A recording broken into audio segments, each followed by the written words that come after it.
Okay, everyone, we're going to go ahead and get started. Thank you so much for starting with the introductions in the chat feature, as we usually do. And you'll also notice if you put your cursor at the bottom of your screen that we also have a Q&A function.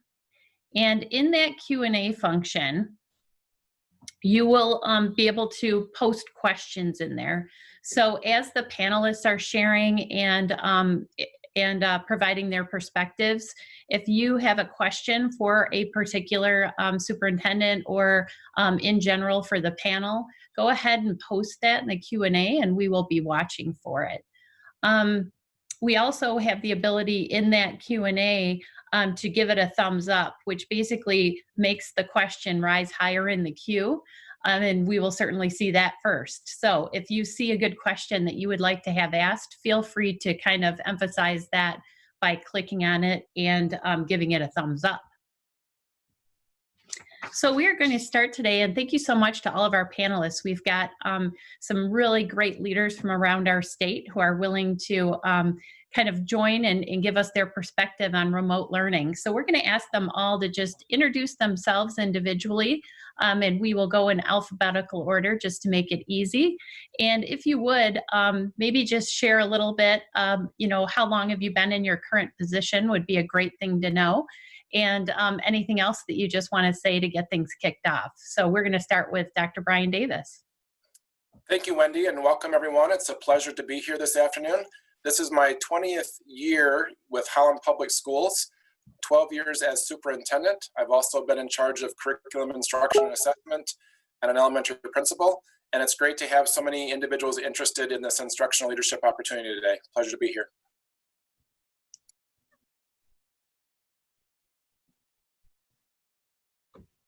And next we've got Dr. Gerald Hill.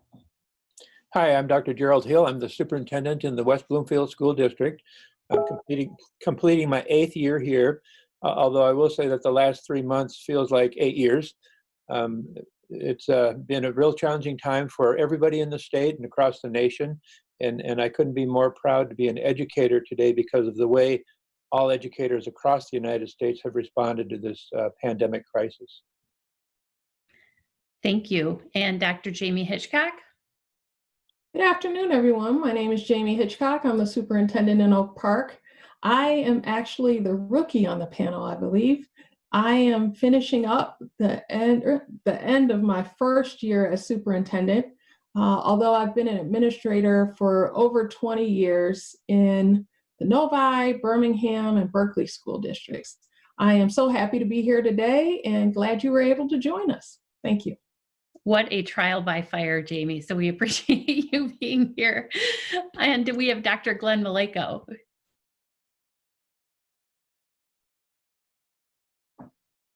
Sorry, I forgot to unmute there. Hi, everyone. Thanks for inviting me, Wendy, and for being here. I'm finishing my 25th year as an educator with Dearborn Public Schools. I've served time as elementary teacher, a principal at middle and elementary level, a human resource director, and now I've just completed my 5th year as superintendent for Dearborn Public Schools. Thank you, Glenn. And Lou Steigerwald. Hi, I'm Lou Steigerwald. I'm the superintendent for Norrie Vulcan Area Schools. On March 12th, I didn't have any gray hair and a full head of hair. And then March 13th happened, and you can see what a wreck that's made. So this is my 9th year as superintendent for Norrie Vulcan Area Schools. If you don't know, we're on the far western end of the Upper Peninsula. I have also worked as a teacher at Cass Tech, 1 year in Oscoda, because I saw Oscoda in our guests there, and as well as here in Norway. Welcome to everyone, and happy to help out any way I can. Thank you, Lou. Okay, we've got Dr. Van Wagner. Good afternoon, everybody. I'm John Van Wagner. I'm the superintendent of Alpena Public Schools, soon transitioning as the superintendent of Traverse City Area Public Schools. 23rd year in education. I had the opportunity to work at every level of education in our state. I spent 5 years with the Michigan Department of Education. I spent 4 years as an associate superintendent at the ISD level, and my 4th year here in Alpena.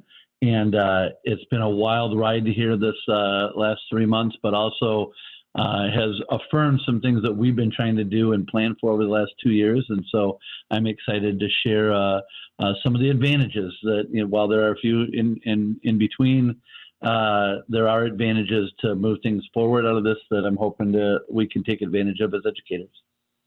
Thank you, John. And Janice Swift from Ann Arbor. Well, good afternoon. Thank you, Wendy. It's really great to be here. Janice Swift from Ann Arbor, and this is my 7th year moving into my 8th year in Ann Arbor Public Schools. Thanks. And last but not least, we have Chris Wygant, the Executive Director of the Superintendents Association. Hi, good afternoon, everyone. My name is Chris Wygant, and I'm the Executive Director of MASSP. I'm not sure if I want to say this too loud, but I'm completing my 40th year in education. 5 years at MASSP, about 26 years as a superintendent, and way back in some different decades, even a building principal. Wendy has asked me to give some opening remarks, and I'll be brief because we really want to hear from our guests today. But I want to thank Wendy, I want to thank MASSP for hosting today's event. It really is an interesting time when superintendents are invited to a principal webinar. So things have really gone off the deep end here. Certainly differences in the positions of superintendent, administrator, teacher, and all others. However, the one thing that everyone in the Zoom meeting has in common is our collective love for children. It's why we all do what we do, whatever we do. So prior to March 12th, the job of a superintendent was very challenging and difficult, without question. Funding issues, dealing with boards of education, the community, social media, the Principals Association, and so on and so on. Recently though, and just like for many of you, and it doesn't seem possible, but the position of being a superintendent has become even more challenging and more difficult for the reasons that we all know. However, one could also say that these times have opened the door for many leaders. You see, I'm learning that these difficult times expose the true leadership abilities of people and that the strong leaders come up to the top. Today, you will be hearing from 7 exceptional superintendents who are at the top of their game. They are different in many ways, no doubt about that, but they have one other thing in common. They all are effective and amazing leaders who, with the help and support of building administrators and many others, are doing fantastic things for children in their districts. I want to thank them personally for taking time out of their extremely busy schedules to be here today and for representing our association, MASSP, and the position of superintendent in such an outstanding manner. Welcome, everyone. Wendy, back over to you. Well, thank you so much for that introduction. And we have kind of a long list of questions that we're hoping to pose today, which might be a little bit of a challenge because I'm sure each question could elicit a fairly lengthy response, but we will try to get through as many as we can and even integrate in some questions from the group. For those of you that joined late, if you put your cursor at the bottom of your screen, you will see that there is a chat which people are introducing themselves in. And then we also have a Q&A feature. So if you look at the question and answer feature, that is where we will be looking for your questions that we can pose to our panelists. So we're going to start with a pretty basic question. What did you appreciate and value regarding your school's approach to remote learning? And when we talk about your school, obviously we're talking about all of the schools within your district and kind of just the overall approach that you took. So this gives you kind of an opportunity to highlight those positives. And why don't we start with John Van Wagner? So I would definitely have to say that the most positive thing is the people that were some of our early adopters. We kind of coined it our sailboats. Those people that are willing to put the sail up and go right away. So we've been working with over the last 2 years of we adopted a learning management system as a district. We used Brightspace Desire to Learn, and we had teachers that had been using that. Those that have been working on competency-based education and using digital tools, and the willingness that they had to jump in and help their colleagues that weren't as far along as they were, and some that were still those people just very afraid of technology. I never would have imagined that some of the people that really struggled with the technology would have moved as fast as they did to get up and running and make sure that we had a quality program for our kids that really made sure that they could meet the needs that they have to continue to grow. And so, you know, I have hope that as we need to bridge even further, there's another jump that I think we're going to have to make come for the fall. As our state superintendent put it, that parents were understanding of what, you know, we had to offer this time with only a few weeks to plan. But in the fall, the product's going to need to be much better and be ready to really meet the needs of all of our kids and the expectations of our parents. And so I am somewhat ready to take that on and feel like our staff and everybody's going to help each other to take that next leap. So why don't we go to Gerald Hill next, because in principal land, when West Bloomfield posted the model that you did, indicating that, you know, there was potential of only coming to school 2 days a week in person, we called it the shot fired around the world. It kind of got everyone's attention pretty quickly. But if we focus maybe just on this initial time, what have you appreciated about your district's response? Well, and related to the story of the shot heard around the world, we have a very innovative and creative teaching and learning staff, and we have I'm going to say a gung-ho attitude amongst all of our staff for taking on challenges. And I attribute that to our focus on design thinking, and we've been implementing our Portrait of a Graduate, which several school districts have across the state and nation. And we've been teaching our students to collaborate, to critically think, to communicate, and to contribute. The challenge was on us on March the 13th, when we had an all-day staff development phase planned.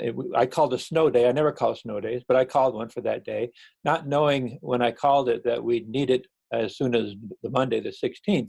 But our staff came together. They put together, as John said, a crisis plan. And we thought we'd be out 2 weeks, take spring break, and then be back. When that didn't happen, right away, our team went into thinking, so what about next year? And we put our cloud to classroom out there because we want to get community dialogue on what we're doing. Nowhere near do we have all the answers, but we posed a framework, and we're filling in that framework as we go. And we have a lot of community interest. People are pretty excited about it, and some are very apprehensive, and some are frightened.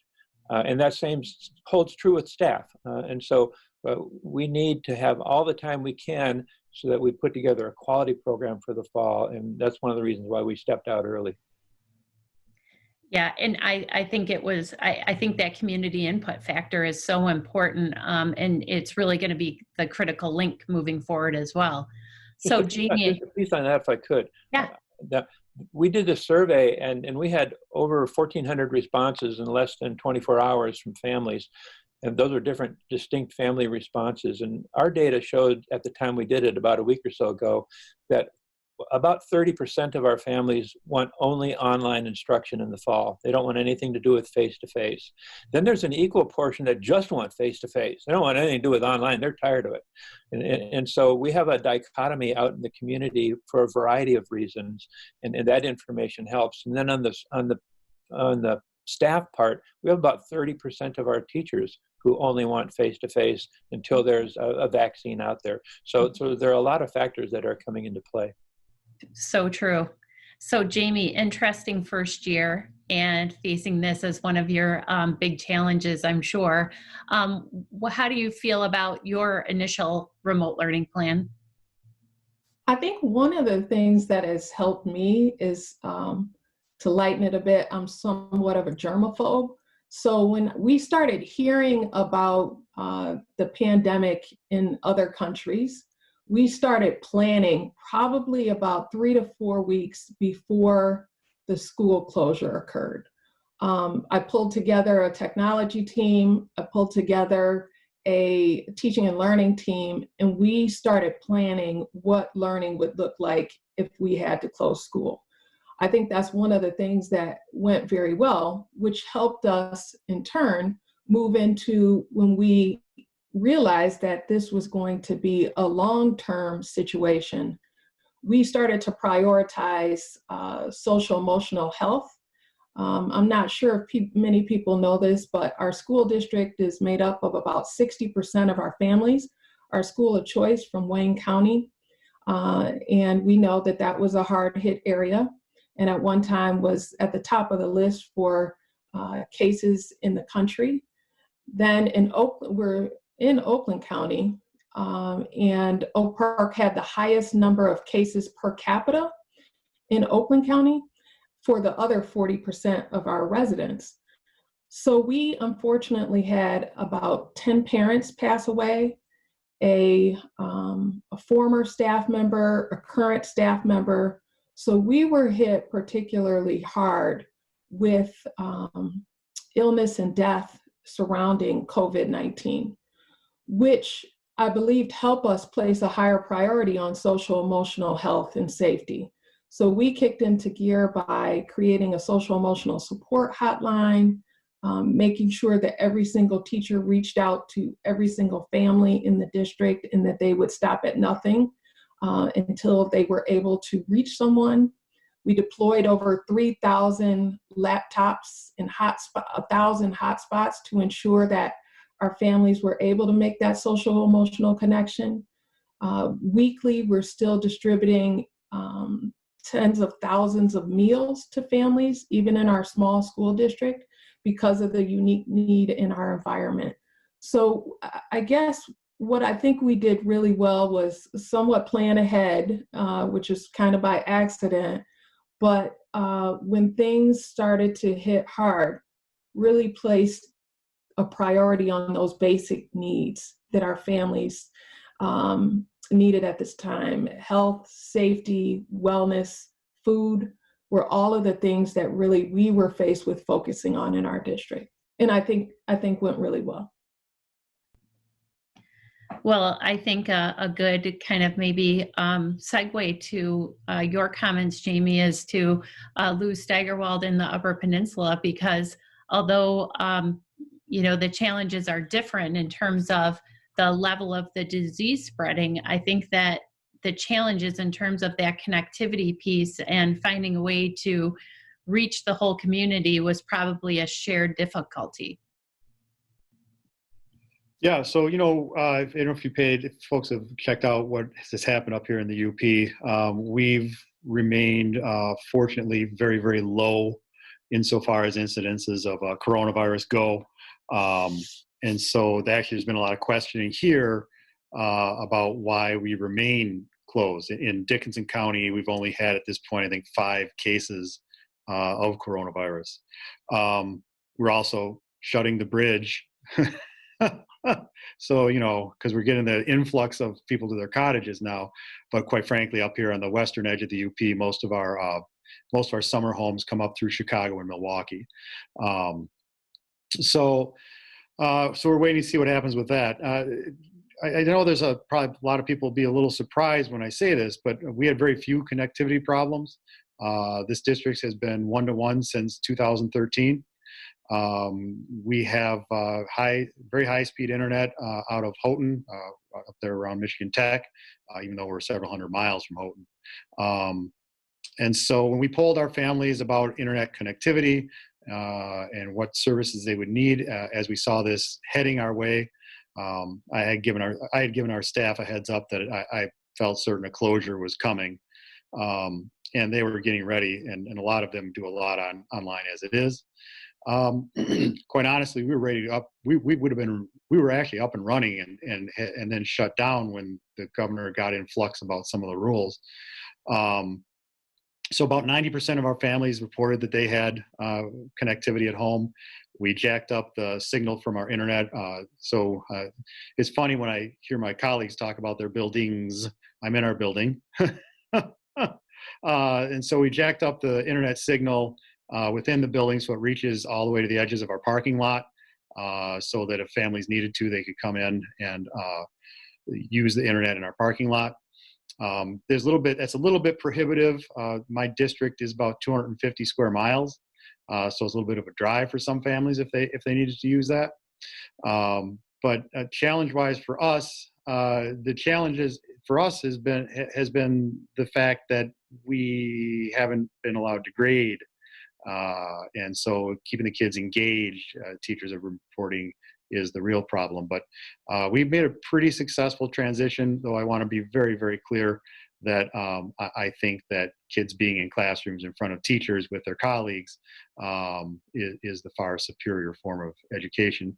Like some other folks reported, we do have some families that are worried about coming back into the building in the fall. I think it'll be interesting to see how that develops. As I said here, literally my district borders Wisconsin. So we're watching what happens across the river here very, very closely because Wisconsin essentially opened everything up for all intent and purpose. So we're watching very closely what happens there, and then hoping that the governor, if we don't have a rise in incidences here, that the governor maintains a regional approach to what we're allowed to do.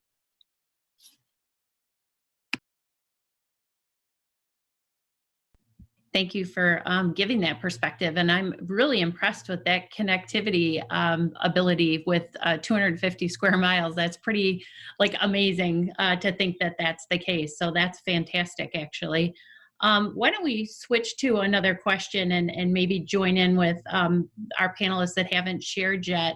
What about challenges and obstacles that you encountered in your district for students, parents, and staff? I'm sure there weren't any for you, Brian Davis, because you just had it all figured out. But can you think of maybe just one obstacle?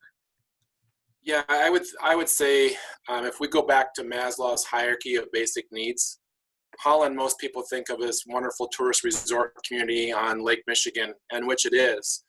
But at my elementary schools, 85% of the students are on free reduced lunch. We have 30 different languages plus spoken in our district. About 18% special education students, a large number of students who are in transition and don't have permanent or regular housing. And so being able to sustain and provide a plan and program when basic needs at the fundamental level weren't being met, when you have parents who don't know where they're going to live from one week to the next, the number of meals prepared to feed kids breakfast and lunch and supper and on the weekends. If you don't have housing and shelter and those basic needs met, the ability to learn is going to be significantly impacted. We see that when school is in session, right? So the relationships were key. The social emotional learning aspect was key as part of our plan. How do we connect in with our kids? How do our mental health care managers continue to connect in with kids even now and throughout the summer? So we had to come up with a plan that was very simple and consistent and reliable, that parents knew that it wasn't going to change. There was one point of contact to be able to get that information. And we started out on a really strong note with a lot of participation, and then it began to wane. And as we would check in with families, it's like that customer service call after you get your oil changed or you buy something, and you're just like, seriously, this is the 5th call with that? Parents literally said, stop calling me. Do you understand what it's like to have 3 families living in one apartment with 9 children, and we're all trying to access a Zoom meeting at the same time, or watch a video? Or wait a minute, I appreciate the fact that your teacher wants us to take this nature walk and look for these kind of birds and these kinds of habitats and so on. Do you recognize and realize I live in the inner city in an apartment that I can't get out of? So a real disconnect, I think, from good intentions and great intentions to the reality of basic needs of how some of our families live. And I would just hope as a state, as we continue to look at remote learning plans, that we recognize, to me, the inequity that got a lot of focus was about broadband and fiber optics and devices. And to me, the real inequity is our families are differently disadvantaged at home based upon that home environment. And school is that equalizer when kids come to school to be able to provide those resources necessary. So our simple, consistent, reliable plan worked for quite a bit of time, but certainly the challenges of just what families are experiencing even today as things have been lifted has impacted greatly. Thank you for sharing that. And I think so many of the comments you made are things that everyone in the audience could be nodding their head at and thinking about as well. So I want to brag a little bit about Janice Swift, who is a former Superintendent of the Year and is doing great things in Ann Arbor. but I'm sure you encountered some challenges as well. So what types of challenges would you say were pretty significant in Ann Arbor with this remote learning plan? Well, thank you, Wendy. You know, we say in Ann Arbor, we've been saying the struggle is real, because it surely has been over these 12 weeks of closure. I think the overarching thing is that coming to school is all about connections and making those connections and seeing the light in the eyes of a child when they get it. And although our critical mission remains ever the same, nothing has changed about our mission. Everything else has changed, and particularly the way that we make those connections with students every day. And we are now over 300,000 meals distributed, and more than 3,000 devices distributed. We have about 30% of our students for whom virtual learning is a significant challenge in their home, and I appreciate you sharing more detail on that. So our goal, though, has been to continue to make those connections, even though we have to do it in a completely different way. So I have to share that I've just been delighted at all the serendipitous kinds of activities that teachers and staff and counselors and leaders, our principals in the district, they just find a way to make those connections. And I've been pretty hard on them about not breaking the governor's executive order. I just really didn't want anybody to get sick on our watch because we were out, you know, inappropriately. But teachers have just found remarkable ways to one practices mindfulness Mondays to make sure that our students are settled, and that they actually do a meditation activity online, and just that, you know, that priority around connecting with students and making sure that they're doing okay. Some of our food deliveries are not at the distribution sites; they're actually at the door, because we have a fair number of families, about 60 families, that have no way to get to distribution. And those connections of slipping a note in with the food, or students leaving a note on the front door thanking the delivery person for their food. It's just, to me, it's still, whether we're remote or whether we're face-to-face, school is still about connections. And so to me, that's what we have to think about as we move forward, is how do we support our teachers and our staff, support staff and our leaders in ensuring they have all the tools they need to be able to reach out and make that connection. That's so critical, so key and critical. We know that children may not remember the content that they learned, but I know children will always remember how we treated them and how we reached out to them during this time. And so, I'm really proud of all the 100 ways that folks have found to connect in a time when we've been essentially disconnected. Thanks, Wendy. You know, I know that so many people, when they're thinking about that return to school time, you know, are kind of trying to figure out how to balance that pressure of, boy, we've lost, you know, a whole quarter of school. And when the kids come back, that need to spend time on the relationship piece. So I think that's going to be a challenging balance when we return as well.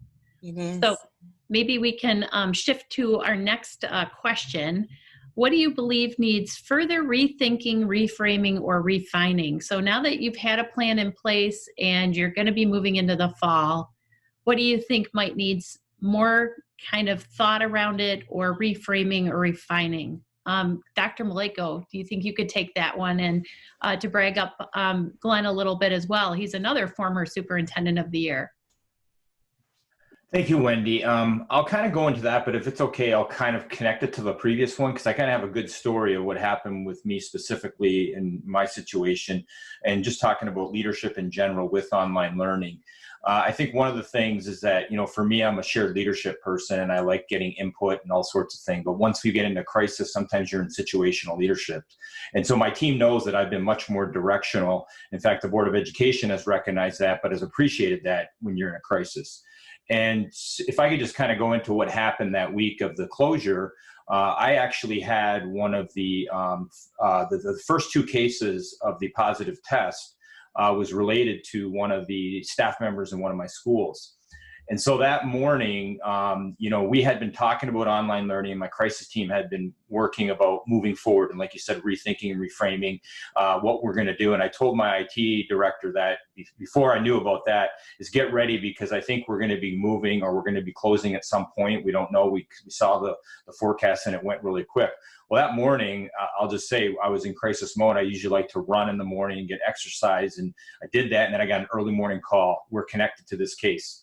I was literally on the phone with, actually, I talked to Chris that morning to get his advice, to give him a heads up as the head of our association. And I had talked to, obviously board president, what's going on, back and forth. Are we going to, we're hearing this thing. We didn't know a lot about it at that point in time. We were still learning. I was talking to Dr. Rice, the governor's office, Wayne County Health Department, all sorts of calls. Before I knew it, it was noon. And I hadn't even left my house yet, because I just was working the phone in that situation. And then I realized I got to get into the building and deal with the crisis at hand. Took a shower, but it was because I literally had no time. And so that was a bit busy day for us because then we had a press release and, the press was all in Dearborn now. We got this outbreak. So we're dealing with that, situation. Then we come to find that the governor so I told my IT director initially got a few weeks. Then I got wind that we might be closing for the governor. I called them and said that 2 to 3 weeks, you now have till tomorrow. And we've got to get moving. And what I would say with the rethinking, reframing question is that that's some of the things that we have been doing proactively in our district, but we also were reactive with the online learning because we really weren't as a state there, let alone Dearborn schools. Dearborn schools has 21,000 students, 70% free and reduced lunch, 50% ELLs. So obviously some of the challenges, your ELs and things. So when I go into the rethinking, reframing, these are the things we need to look at. So we did distribute that first week, 4,000 Chromebooks. We got them out. I didn't wait. We didn't know what was going on. But that's where, and I think Brian had mentioned not just the online learning, but in general, the equity question of how we deal with things. So when you bring in the online learning, what I'm concerned with, and that's where we really got to think about this is, your special education populations, also your ELL, those students that really, let's start with that framework. And I heard it, that the online will never replace, it can never be to the exact same as in person. But we are in a situation where we have no choice. So what we need to do, and I heard it said earlier, is we have to reframe and rethink for September, because really we were kind of reactive right now. And now what we need to do is get proactive. But secondly, getting proactive in a COVID-19 environment, which we don't know what's going to happen in September. I'm on one of the committees for Dr. Rice, co-chairing one of the committees on the restart. So online learning is a part of it. But the whole situation is going to be, our families comfortable with that. My ELL, where I have parents that can't speak the language, in fact. And so how do you provide those services? I will also say this is another thing, safety and security. And I think this is, I'm going to give you an important example, and I heard this happening all over the county. So we moved on Google many years ago, but we really hadn't done a lot of the Zooming like we're doing here and all the things. We use Google Meet. Well, you're worried about the Zoom bombers and all these things that could happen. Well, we had Google, and we had the Google Meet, and it was very effective. And I'm running meetings with 100 administrators. We sent it out. Like I said, 21,000 students. It went out there, and guess what? We didn't have these Google bombers or wherever because we thought Google would be more secure. But we had a handful of kids that decided to give out their own passcodes, post some of them on social media, here's a free-for-all. Now all of a sudden I have a handful. I had some inappropriate behaviors, and then what we had was some illegal that I actually went to the police, and we've tracked them all down. But what did I have to do? I actually shut down Google Meet. I made the decision. And so then what happened is we had to go to a more secure. Now we thought it was secure because it's their own class codes. So these are other things that we got to think about, is safety of students as well online. And I had put out some social media situations. So not only access, but all the things. And here's the thing, I had elementary teachers and principals, they were so upset because it never happened at the elementary. And they were very upset, but I had to make that decision, and I made a quick decision. I'm not going to allow, bad language, in some cases, pornographic type material that came on the screens. Okay. And that's where we investigated with the police. So then I'm with Wayne County and my fellow colleagues and hearing the same things. And now you're in the homes. So what you're seeing is, if a family's in an argument in the background, and the family, a single parent, or there's bad language or other things, what other provisions? So that's another aspect of it. I'm not saying it's the most important, but in a district my size, it's something that I really have to take into serious consideration. And so now we're being very proactive. We switched our platform. We're using a Moodle Big Blue Button, which we had already trained our teachers to do, but now we're going to really look at what do we need in the fall to kind of reframe, rethink, and understand that we have to be ready for September. Now we hope we're partially back or whatever it may be, but the reality is we need the online, and so we have to make the best of it, understanding that it is definitely not going to replace in-person instruction. The safety and security feature is something I think almost all of us have probably experienced to one degree or another. We had Zoom bombing early in our Leader2Leader sessions too, and quickly figured out how to overcome that. So it's there's always a new challenge, that's for sure. So I would like to just look at one of the questions that was posed in the chat. And, can you, by raise of hands, how many of you have already released a plan for the fall to your community? I think Janice, didn't I see one from Ann Arbor? Yeah, okay. To clarify, it's a frame. It's a framework. Okay, all right. And the plan is coming, but okay. yes. All right, so I did see a couple. So what are you, the question is, what are you basing your decision making on with that plan? And have you publicly conveyed it, which, I've seen. So why don't we start with Janice and then go to Gerald? So we feel like what's key and critical, and Glen referenced it, we couldn't agree more. What's going to be key and critical for fall is to be flexible across, as the governor says, across the settings on the dial, and knowing that it is a dial, it's not a light switch that will flip on and off necessarily. So our frame really has all of those settings laid out, fully virtual, a blended model, and I appreciated, Gerald, the West Bloomfield. I do appreciate you being out there ahead so that we can see how that goes. But we're looking at a couple of settings on that blended part of the dial. And then, of course, we all hope and pray for a day when we can be fully, face-to-face in person again.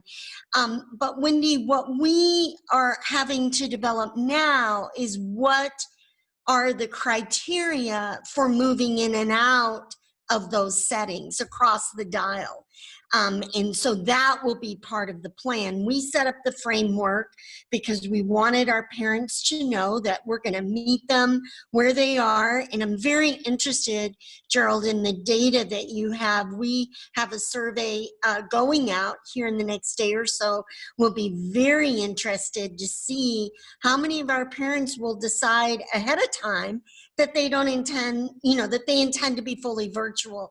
That will inform us. We're also very interested in what percentage of our teachers will feel that they need that kind of setting, a virtual setting as well. So, so we have a lot of work, but you're exactly right. The next step is to develop the criteria for moving across the continuum and recognizing that an individual class or a grade level or a school may have a case or a situation that causes them to move differently from the rest of the district. So that'll be interesting if we have that experience.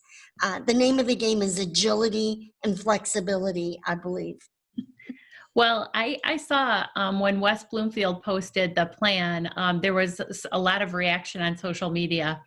And, some educators were saying, why would you come out of the gate so fast? We don't even know what the governor's going to say. But I feel like you have to kind of have plan A, B, and C ready to go because we don't know what is going to happen, but we can't wait until, potentially July or whatever to all of a sudden come up with the plan. So I personally admired West Bloomfield's approach in saying, hey, community, here's what we're thinking, here's what we're anticipating. So if you could, Gerald, I know your situation is certainly different because if I'm correct, I had heard that in West Bloomfield, you've been one-to-one for 6 years and that you've been using, cloud functionality for quite a while. So I think that puts you in a little bit of a unique situation to be prepared to make that transition. But what kind of caused you to decide to make that jump and make that announcement?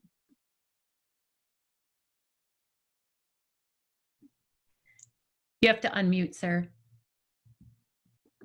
Thank you. And I think it's been said, but one of the things that we're looking forward to is clear guidance from the governor and the state superintendent. Initially, everybody was caught up in the rules and regulations and procedures, which are not very flexible. And so we also need flexibility, seat time, days, a whole lot of flexibility from the Michigan Department of Education and really from the governor's office. But getting to what Janice was talking about, that there is not it's not like a hard line between blended. What is blended? I mean, it's a combination of online learning and face-to-face. And how do you know what is right? I've been looking at some interesting results from Israel, for example. They opened up all of their schools. There was an article today. A lot of them are closing down. What that points out to me is that you don't fight coronavirus with political proclamations or personal will. It's a medical issue, and we need to get a handle on the medical conditions and be responsive to that. So we're still seeking that guidance. One of the crucial needs in this state and across the nation is going to be money. When we start looking at the cost of having a blended program, no matter where you are on that dial, and all of the PPE involved and the nuances of transportation and social distancing, we're not talking about doing this for less cost. It's going to arguably be more cost. And so if we're talking about cutting 10 to 20% of our school budgets, adding 10 to 20% cost, we're at a 40% differential. I'm seriously concerned how the state is going to handle that come fall when we don't have the resources to address the educational needs of all of our students. I think that, that was one of the first things that I thought when I saw the West Bloomfield plan is if there were to be that level of budget cut, how is it going to impact schools' ability to react? And, the other thing that I think has been coming for a while is, you mentioned, okay, well, today the crisis is COVID-19, but we did have Snownomi not too long ago where we were out of school, for several weeks. And so, there's always going to be that need, to be able to balance and go to that blended format. So I don't think that this is a one and done situation for sure. So Dr. Davis, what have you been doing in Holland to get feedback and to start thinking about your plans for the fall? Sure, thanks, Wendy. A wise person once said, never waste a good crisis, right? And so I think this is a real opportunity for us to reflect on an organizational system, an educational system that has disenfranchised kids for almost its beginning. And we're using an adaptive school strategy of here's what, now what, so what. Here's what we had to do in a time of crisis. Now, what have we really been able to learn? And so what are we going to do differently as a result of that? And I put together a business as unusual community task force because I don't think we should return to school in the fall, even if COVID vaccines are completely in place, the same way we left. Because if we do, the same kids that were being disenfranchised March 11th are going to be disenfranchised September 9. And so we have over 100 community members, teachers, union representation, parents, students on 5 different task teams to really look at, in a project-based oriented way, what does business look like in the fall?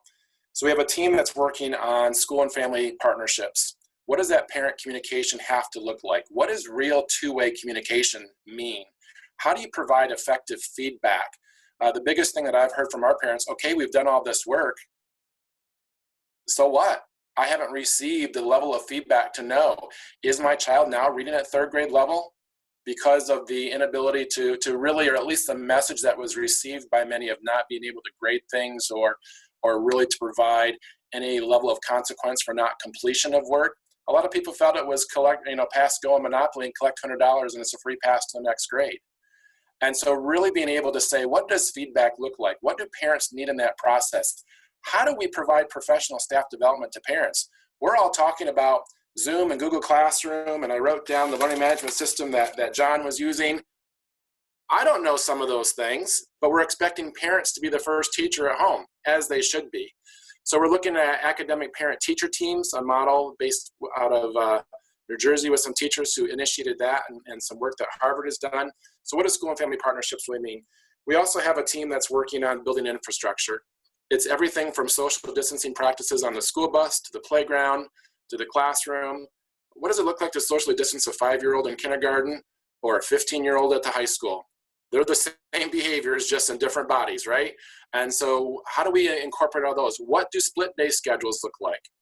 As Janine talked about connectivity, I think one of the reasons why the remote learning plan worked as well as it did this year is because teachers already had relationships with their kids. Well, they're not going to have relationships with next year's teachers unless we do looping. So what does looping mean at the elementary level? What does that look like?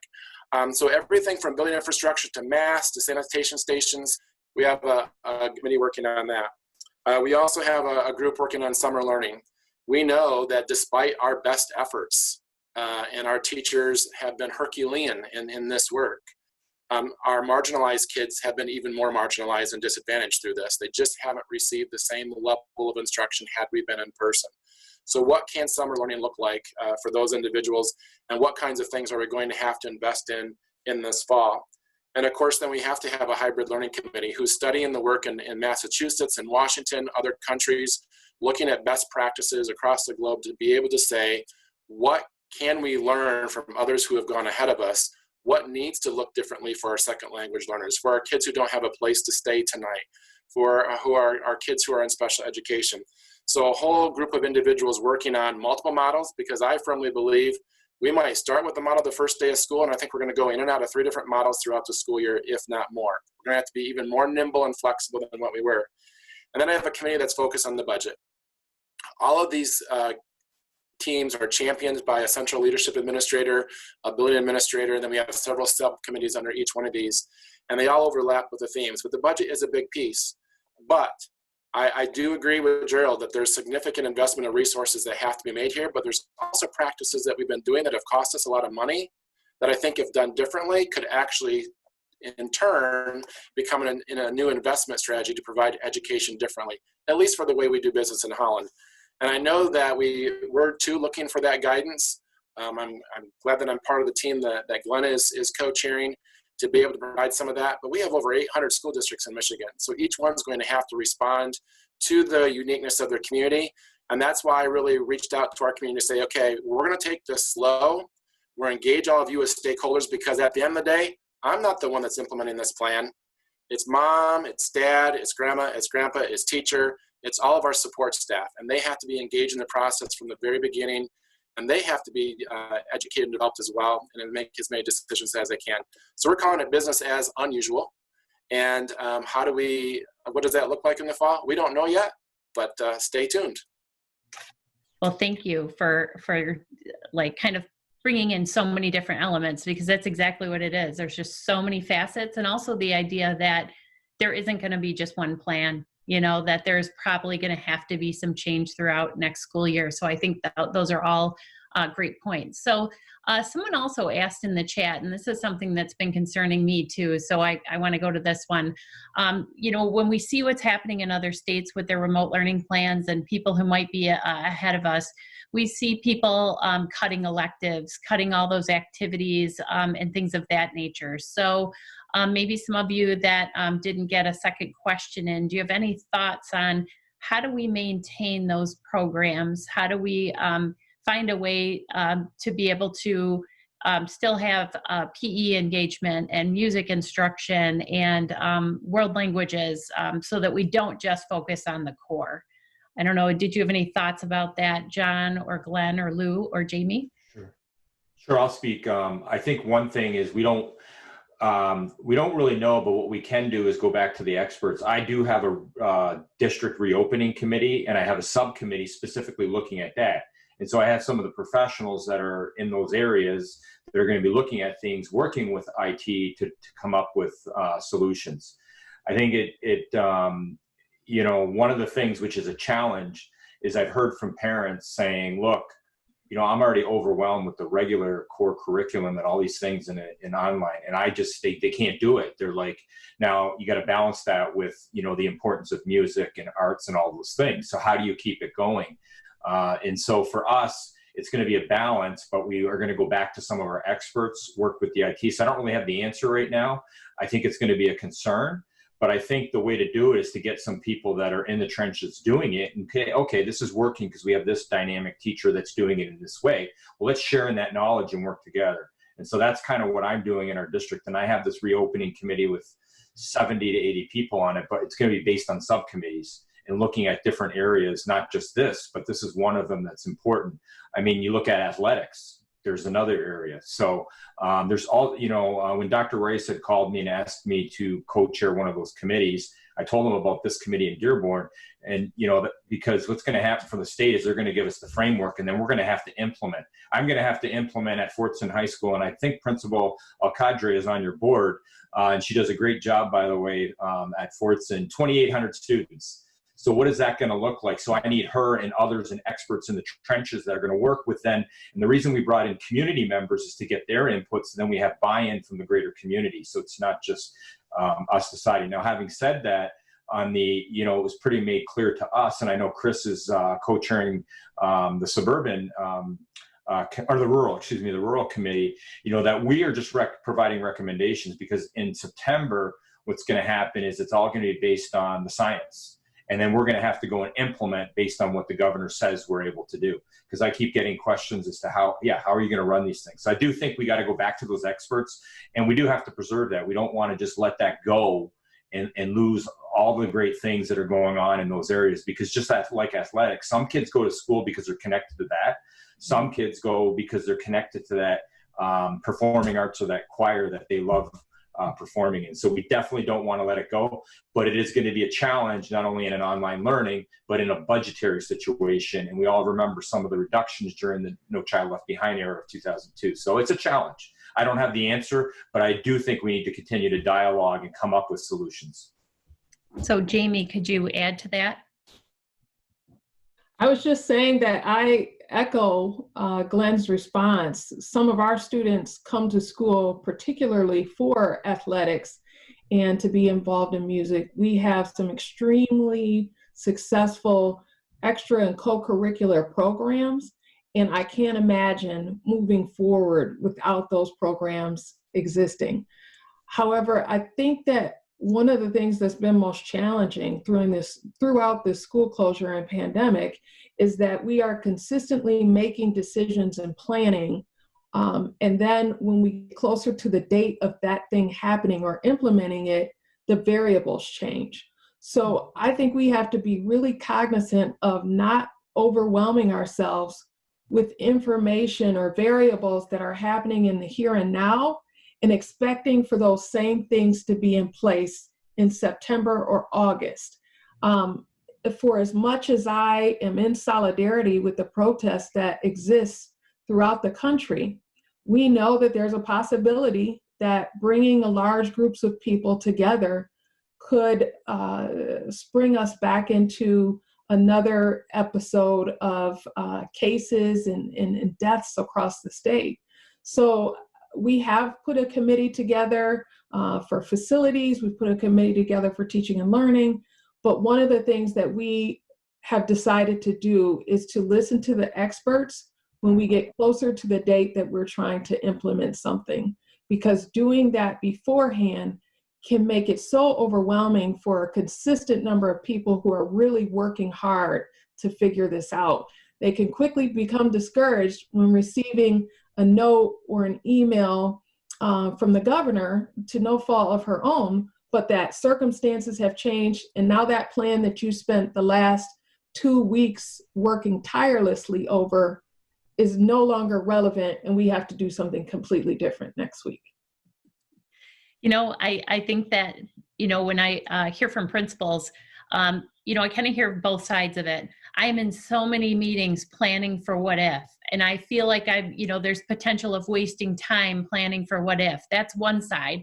And then the other side is, my district hasn't done anything. We haven't had a single meeting. Like, I'm scared that we're not planning anything. So I do think it's challenging to figure out what is that. You know, we say at MASSP all the time, taking the temperature. You know, what's the temperature today? What's the immediate need? But I think it's a balance, because teachers and administrators want to know that you're thinking about it, but not necessarily planning to the nth either for things that may or may not even happen. So it's truly a challenging time. So I appreciate everyone's thoughts today. And I know that Chris Wygen at MASA, I'm sure that in many ways he's been in communication with many of you that are on the panel today, but also, Chris, that you're in communication with superintendents all over the state, involved with the governor's office, involved with MDE. So I don't know if you have any closing comments to kind of wrap things up for us today. You know, I think our panelists did a good job, and I would like to focus on what they just said for about a minute and a half, if I could, kind of the highlights that I saw of what went on. First of all, I heard the word "we" 263 times. And I think this shows that the group of superintendents is not an I group. They know that they need support. They need support from principals, community members. You heard a lot about that.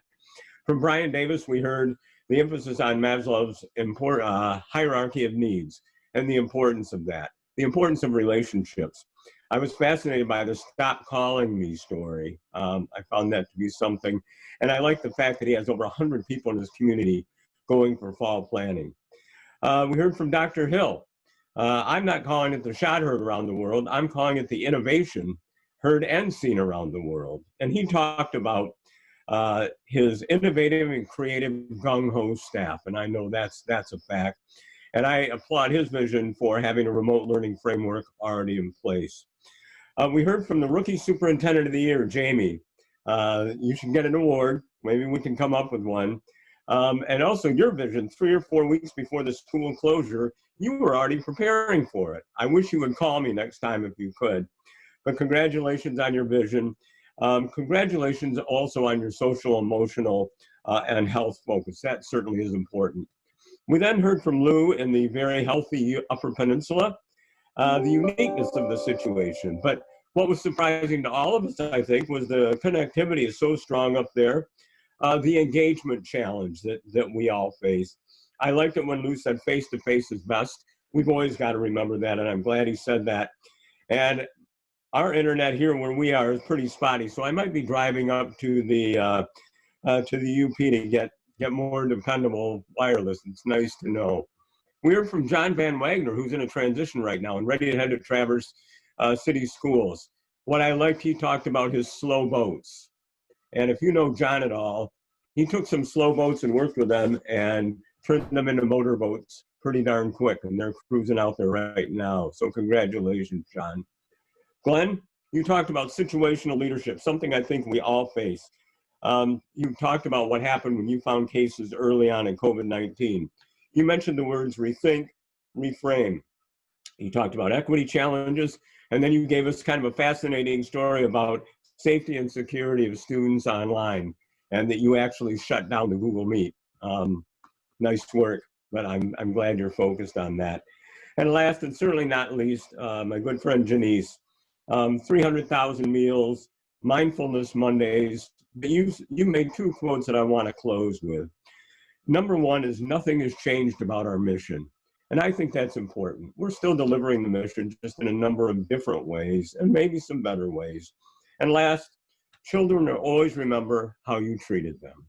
And that is so true. And whether it's face-to-face, over the phone, over Zoom, they remember that, and they will remember that for a lifetime.